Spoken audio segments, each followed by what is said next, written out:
Buenas, en el vídeo de hoy de lo que vamos a hablar es cómo crear una máquina virtual.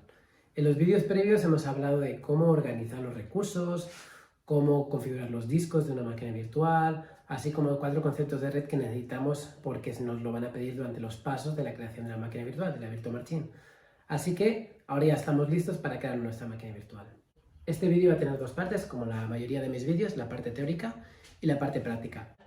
En este caso os voy a enseñar cómo crear una máquina virtual, pero de forma segura. Mi objetivo sobre todo es que cuando trabajéis para un cliente, una empresa, etc., deis una solución que sea segura, confiable y customizada dependiendo de lo que el cliente necesite. Entonces vamos a ello. Máquina virtual. Máquina virtual al final es un servidor, ya hemos hablado de lo que es un servidor, y como estamos en Azure hablamos de servidor virtual, Virtual Machine, ¿de acuerdo? Entonces, ¿qué es lo primero que se nos va a pedir cuando creamos la máquina virtual? ¿Dónde guardarla? A los que suene a nuevo los conceptos de subscription o resource group, os recomiendo que miréis este vídeo de aquí arriba, donde explico cómo manejar todos los recursos. Y a los que ya sepáis cómo funciona, pues nada que deciros. Subscription, donde se nos van a cobrar los recursos que vamos a crear. Y resource group, donde vamos a guardar el grupo de recursos que vamos a crear con una máquina virtual.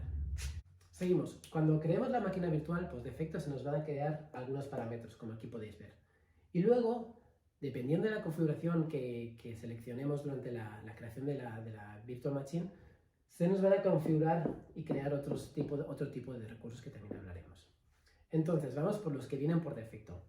Por defecto, obvio, viene la máquina virtual, nos van a pedir qué CPU y qué memoria queremos configurar, dependiendo de los recursos que necesitemos y la carga de trabajo.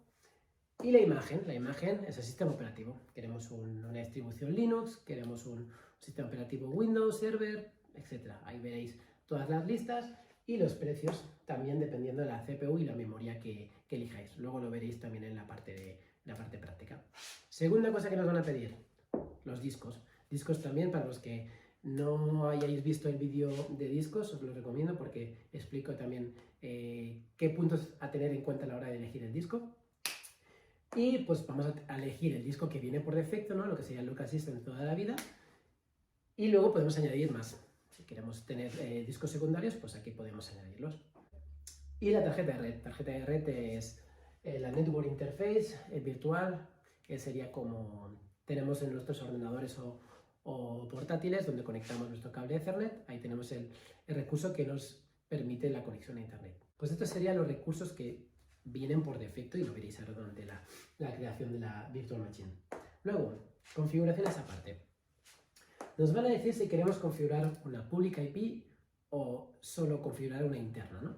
Si configuramos una pública IP, significa que nuestro servidor va a tener una IP que va a ser accesible desde Internet, ¿de acuerdo? Ahora os explicaré cómo configuraremos esto. Luego tenemos Virtual Network. Virtual Network hemos hablado también en el vídeo que tenéis aquí arriba. Vamos a elegir si la máquina virtual la queremos guardar en una nueva red virtual o queremos usar una que ya esté creada. En el caso que usemos una que esté creada, no necesitaríamos una nueva. Key Vault. Hay un tema que creo que hablé en vídeos pasados muy por encima, que es el tema de la encriptación. Microsoft, por defecto, te da una encriptación con sus propias llaves para encriptar lo que es todos los datos cuando están sin tránsito, in rest, están sin moverse. Y esto por defecto Microsoft te lo da sin ningún tipo de coste adicional. Pero también nosotros tenemos la opción de usar Key Vault. Key Vault es un repositorio de certificados, contraseñas, también hablaremos de ello más para adelante en un vídeo dedicado a ello. Microsoft nos permite usar Key Vault para traer nuestras propias llaves, etc. Entonces, podemos usar una opción customizada para configurar nuestras propias llaves. Pero de momento, para los que también sobre todo empezáis en este mundo de Azure, dejar las que vienen por defecto y luego ya iremos avanzando en ello. Insights es temas de monitorización. Tema de monitorización, voy a hacer un vídeo muy extenso porque es muy importante y hay muchos servicios que tenemos que analizar. Y Bastion. Bastion al final es una opción que nos permite conectarnos a la máquina virtual sin tener que publicar nuestro servidor a Internet, ¿vale? Imaginar que fuera como un túnel entre vuestra casa, vuestra red, a la máquina, sin salir a Internet. Obviamente es la más segura, pero también es la más cara. Otro tema que nos van a pedir durante la creación de la máquina virtual es ¿qué puertos queremos abrir? Una de las opciones que nos da es, si es una máquina Linux, el puerto 22. Si es una máquina Windows, 3389. ¿Qué significan estos puertos? Estos puertos son para acceder de forma remota a la máquina. Entonces, si nosotros abrimos este puerto, vamos a permitir acceder a la máquina virtual desde fuera. Lo que vamos a hacer de momento durante la creación es no permitirlo. Y luego os explicaré cómo lo haremos de forma segura en la parte práctica.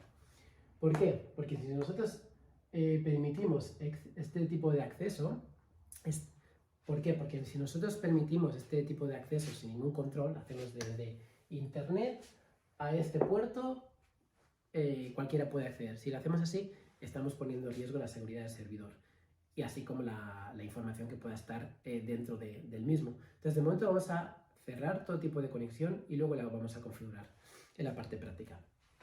Y luego está Bastion. Bastion, como os comentaba, es una forma segurísima de conectar a nuestra máquina con una conexión directa, pero es más costosa. Es muy recomendable, pero veréis que, al menos en mi caso, muchos clientes, cuando les explicas y les muestras los precios, ¿no?, el presupuesto, te dicen que busques otra solución. Quiero que la sepáis porque es importante tenerla en cuenta y sobre todo saber de lo que estamos hablando. Entonces, volvamos al tema de los puertos. Como os digo, de momento los vamos a cerrar. Y quiero enseñaros un ejemplo del por qué tenemos que ir con mucho cuidado con el tema de los puertos. Si, por ejemplo, nosotros tenemos una máquina virtual donde hemos configurado una web, ¿vale? myweb.com.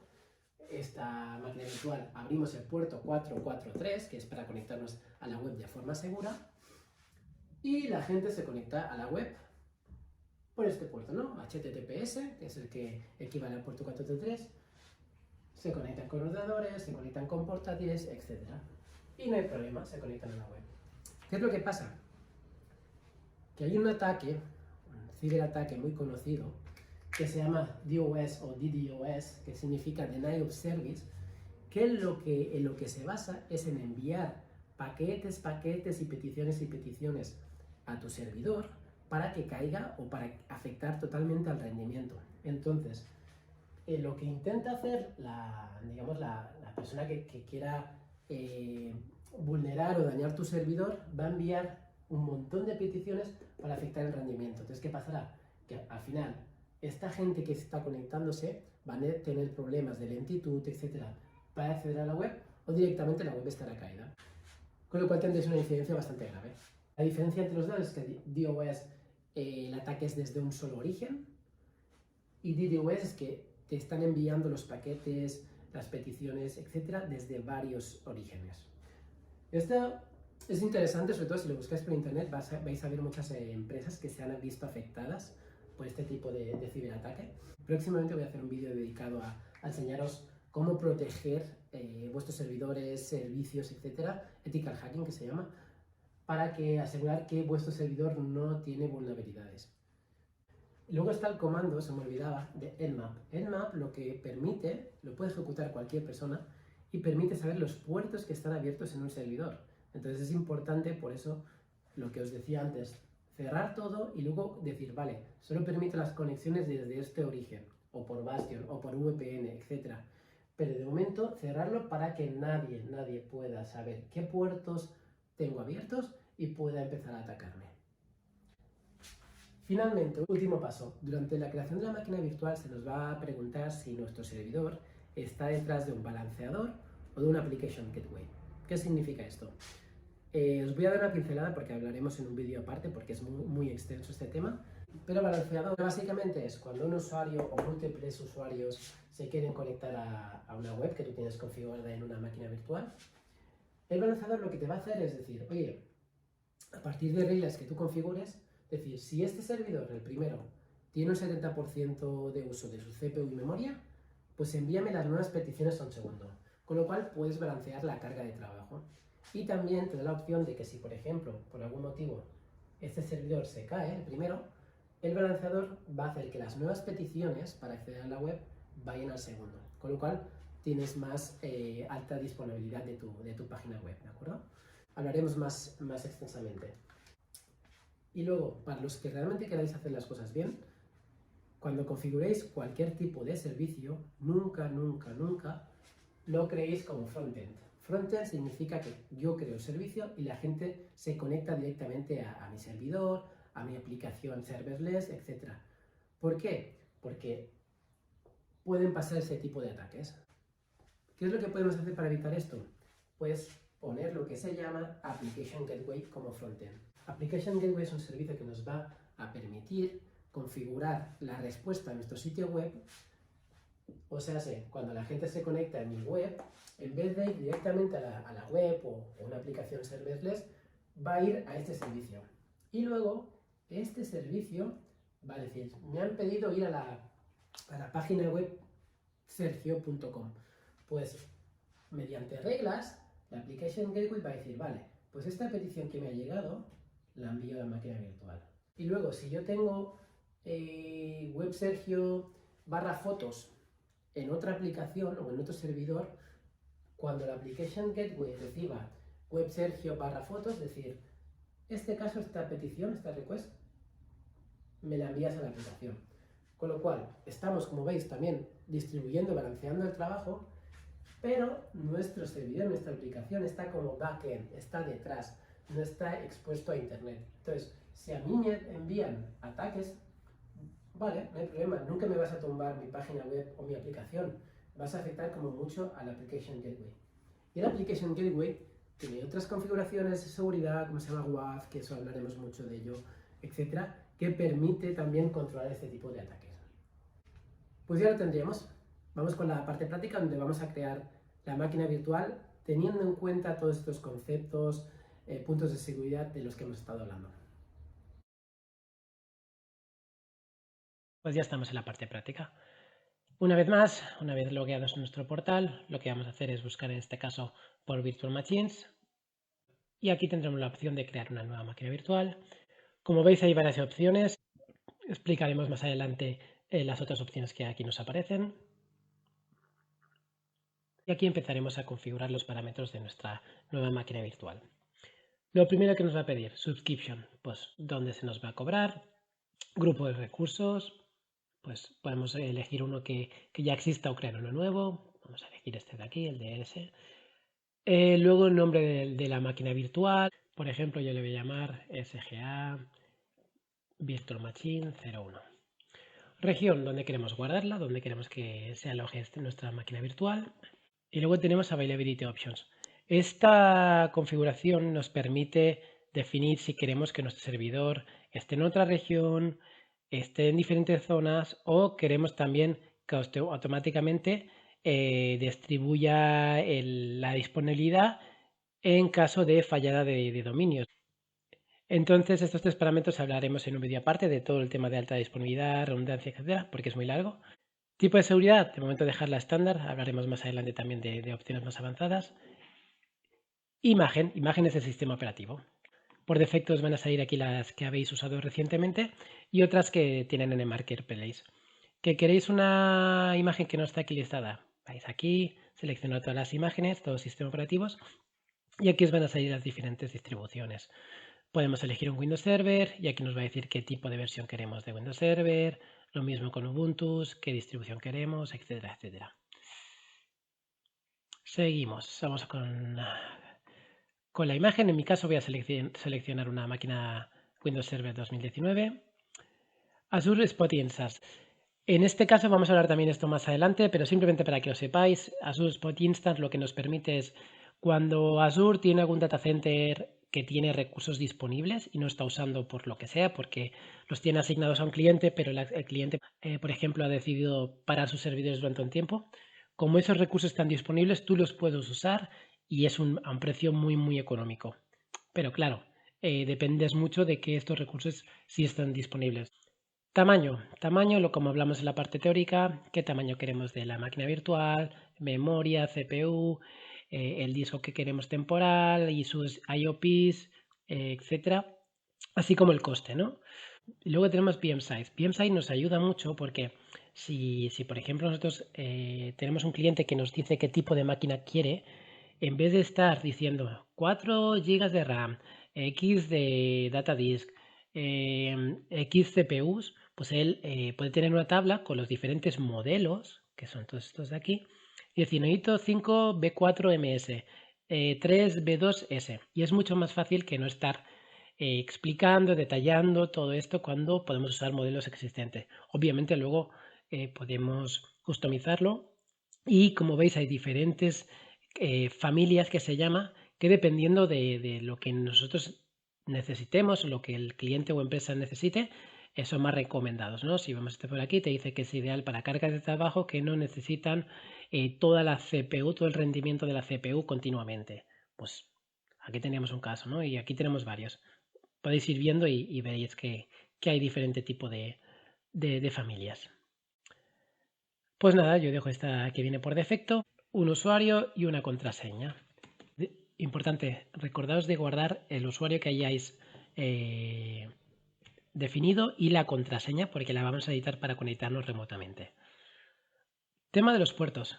Y por defecto, Microsoft te dice, oye, vamos a abrir el puerto RDP para que te conectes remotamente. Y ya te da un aviso diciéndote, ves con cuidado que estás permitiendo el acceso a tu máquina. Y esto es solo recomendado para test. Entonces, lo que vamos a hacer de momento nosotros, decirle que nada, que no queremos permitir ningún tipo de conexión a nuestro servidor. Luego lo veréis cómo lo vamos a hacer. Tema de licencias. Si nosotros tuviéramos algún servidor on-premise que tiene licencias de Windows Server o incluso SQL, ¿no? Cuando configuramos SQL, pues nosotros podemos usar las licencias que tenemos on-premise para tener descuentos en Azure, ¿de acuerdo? No es nuestro caso, pero si tuviéramos servidor Windows Server 2019 en on-premise con una licencia, podríamos también usarla para tener descuentos en Azure. Discos. Nada que contar. Bueno, ya lo hemos explicado en el vídeo anterior. Eliminar los discos con la máquina virtual. Esto significa que cuando eliminemos la máquina virtual, automáticamente el disco también se va a eliminar. Encryption at host, esto hablaremos en el vídeo de encriptación, pero en este caso este tipo de encriptación es para los discos temporales, caché, etc. Ya lo veréis en la parte del vídeo que vamos a realizar. Y luego la parte de encryption type, como os dije, la parte teórica, podemos usar la que viene por defecto, que es la que Microsoft te proviene con sus propias llaves. Y luego también puedes configurar una customizada si quisieras. Ultra Disk Compatibility si queremos dar compatibilidad con este tipo de disco. Y luego si queremos añadir más discos. Luego, tema de networking. Tema de networking nos va a decir, ¿quieres crear tu servidor en una red virtual existente o en una nueva, ¿no? Pues nosotros como tenemos una existente, pues voy a elegir esta de aquí. Quiero que en vez de que me cree una red virtual aparte, me la incluya en una que ya existe. Pues aquí ya veis que tengo algunas creadas. Si quisiéramos crear una nueva, pues lo mismo. Subnet, el rango de IPs que vamos a usar en nuestra red virtual. IP pública, si queremos configurar una IP pública, yo le voy a decir que sí. Y le voy a decir SGA bien publica IP. Y luego tenemos NIC Network Security Group. Nunca seleccionéis None porque si no, no podremos configurar reglas. La opción básica lo que te permite es configurar reglas usando la tarjeta de red, digamos, la Network Interface del servidor. Entonces, es una manera de permitir o de negar acceso a tu servidor a través de reglas a nivel de Network Interface. Y luego tenemos la parte avanzada. La parte avanzada nos permite configurar un Network Security Group o usar un existente. Si os acordáis, hablé en vídeos anteriores. Network Security Group es una opción que nos permite ser asociada con cualquier Virtual Network y tendría que ser mandatoria porque te permite configurar varias reglas, parámetros para segurizar tu red virtual. Entonces, en este caso, como estamos en la parte de testeo, os voy a dejar la básica para que hagamos una primera regla, que es la que vamos a permitir la conexión al servidor. Public Inbound Ports, pues Public Inbound Ports son las qué puertos queremos permitir de entrada. ¿Qué vamos a hacer? Pues como os dije siempre, en None. Y luego también nos da la opción de si queremos eliminar la IP pública y la Network Interface cuando la máquina virtual es eliminada. yo voy a decir que sí. Si elimino la máquina virtual, quiero que todo se elimine. Y luego tenemos la opción de load balancing, que si os acordáis hablamos de esto también en la parte teórica, que es si nuestro servidor va a estar detrás de un balanceo, ¿de acuerdo? Entonces, este tema, como os dije, hablaremos también en un vídeo aparte para explicaros exactamente cómo funciona. Y en el siguiente paso tenemos management. En el caso de management, lo que os recomiendo es que de momento dejéis las opciones que están, porque vamos a hacer un segundo vídeo que se va a llamar configurar máquina virtual, configurar una virtual machine, donde os voy a explicar cada uno de estos agentes, porque cada agente que veis aquí listado nos da diferentes opciones, nos proviene diferente información, nos monitoriza y nos audita diferentes servicios, eventos, etc. Entonces necesitamos explicarlo extensamente. Así que de momento os diría, sobre todo para la parte de testeo, dejarlo como está y hablaremos en el segundo vídeo. Sí que os comento la opción de Enable Auto Shutdown, que si por ejemplo queremos que nuestro servidor se apague cada día a X hora, pues podemos configurar y aparte antes de apagarse podemos decir que me envíe un correo, ¿de acuerdo? Pues aquí seleccionaríamos y me llegaría correo. Si queremos configurar backups, parte de backups también haremos un vídeo próximamente. Así que de momento os recomiendo dejar estos parámetros y si queréis pues habilitar una parada de la máquina, porque así una vez que la máquina está parada, Azure no os va a cobrar por la máquina virtual, solo os va a cobrar cuando el Virtual Machine esté corriendo. Esto siempre tenerlo en cuenta. Y seguimos con el siguiente paso, que es Advanced. En Advanced podemos configurar diferentes extensiones que se van a configurar para la máquina virtual, como son backups, como son productos de terceros, como Symantec, etcétera, etcétera, monitorización, login basado en Azure Active Directory, etcétera. Hay varias opciones. Datadog Agents para monitorización también, antivirus, etcétera, y puedes cargar más y os van a salir aquí diferentes opciones. Bueno, eso nada que decir. Si vosotros queréis usar estas extensiones para configurar algún tipo de servicio, aquí las tenéis. En este caso veréis que hay extensiones que sí usaremos durante los vídeos porque pues que las necesitamos para configurar un servicio de Azure, y hay otras que es de terceros. Entonces puede ser que un cliente te diga, oye, yo necesito configurar, como habéis visto, el antivirus de Kaspersky. Pues entonces tú añadirías esta extensión. Necesito configurar la monitorización con Datadog, que es otra extensión. Aquí tenemos, por aquí seleccionaríamos Datadog Agent. Entonces es dependiendo de lo que el cliente pida, pero ten en cuenta que hay algunas opciones que sí que son puras de Azure y podemos estar interesados en usarlas para correr algún servicio de Azure. Custom Data. En este caso, si nosotros queremos pasar un script, un fichero de configuración o otro fichero o lo que necesitemos, mientras que el servidor está siendo provisionado, está siendo creado, podemos configurar dentro de este cuadro el Custom Data para que este fichero se guarde en la máquina virtual. Para los que queráis ver cómo esto funciona, queráis testear, aquí tenéis un link donde automáticamente Microsoft os explica diferentes opciones, maneras de hacerlo. Pero sí os aviso que es un poco más avanzado. Entonces, el que quiera ya testear estas partes, pues adelante y es lo mejor que puede hacer para cada vez aprender más cómo funciona la parte de código. Pero ya os aviso que es un poco más compleja. Hablaremos también en otras partes de esto, de cómo customizar esta opción. Y luego aquí tenemos otras opciones que de momento no vamos a profundizar porque son opciones más avanzadas que no tienen caso en este primer contacto que estamos haciendo de testeo. Para que sepáis un poco de qué va, podemos agrupar nuestras máquinas virtuales en un grupo, podemos reservar capacidades, etc. Pero como os digo, lo haremos más extensamente en próximos vídeos. Tema de tags, etiquetas. Y luego pues ya podríamos crear la máquina virtual. Nos va a chequear que todas nuestras configuraciones sean válidas y automáticamente cuando tenemos el check de que todo está ok, pues ya podemos crear la máquina y empezar a crearse la máquina virtual. Pues una vez que tenemos la máquina ya creada, como sabéis, no hemos permitido la conexión a la máquina. Hemos cerrado todos los puertos, ¿verdad? Pues lo que vamos a hacer ahora es permitir la conexión a nuestra máquina desde nuestro equipo, pero solo permitiendo que podamos acceder remotamente a nuestro servidor desde nuestra casa. ¿Por qué? Porque lo que vamos a hacer es ver cuál es nuestra IP pública. Entonces, si vais a Google y buscáis cuál es mi IP pública, podéis encontrar páginas como estas que os estoy mostrando. Aquí tendremos nuestra IP y lo que vamos a configurar es una regla de entrada a servidor diciéndole permíteme la conexión desde esta IP al servidor por el puerto 3389. Entonces, copiamos nuestra IP, nos vamos a la máquina virtual que hemos creado y en la parte de networking vamos a añadir una regla que sea origen, cualquiera, no para nada, origen, solo desde la IP de mi casa. Y en destino, en nuestro caso, vamos a decir que queremos conectarnos a la red virtual. ¿Qué servicio?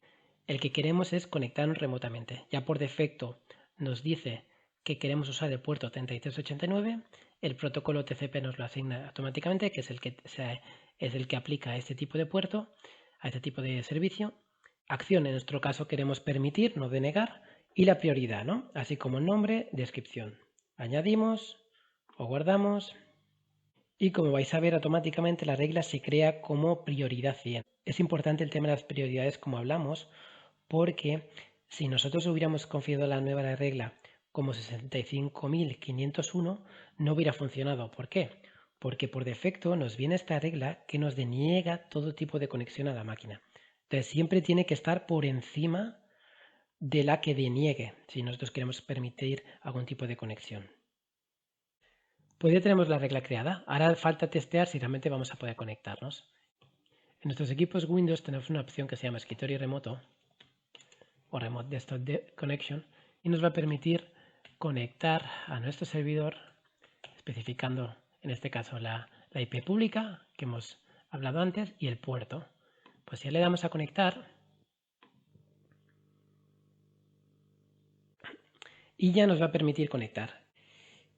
Y luego aquí tenemos que poner el nombre del servidor y el usuario que definimos durante la creación de la máquina virtual. Entonces en este caso usamos el servidor de la máquina, usamos el nombre de la máquina virtual creada, nuestro usuario, nuestra contraseña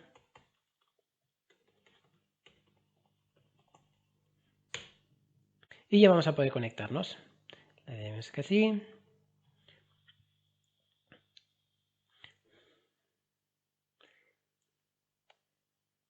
Y ya está, de este modo lo que tenemos es que las conexiones a este servidor solo van a estar permitidas desde dispositivos que estén en nuestra red local, desde la red de nuestra casa. Vamos a pasar con los siguientes vídeos donde vamos a hablar de cómo configurar, monitorizar, backups, etcétera, para que vayamos avanzando en la administración de máquinas virtuales.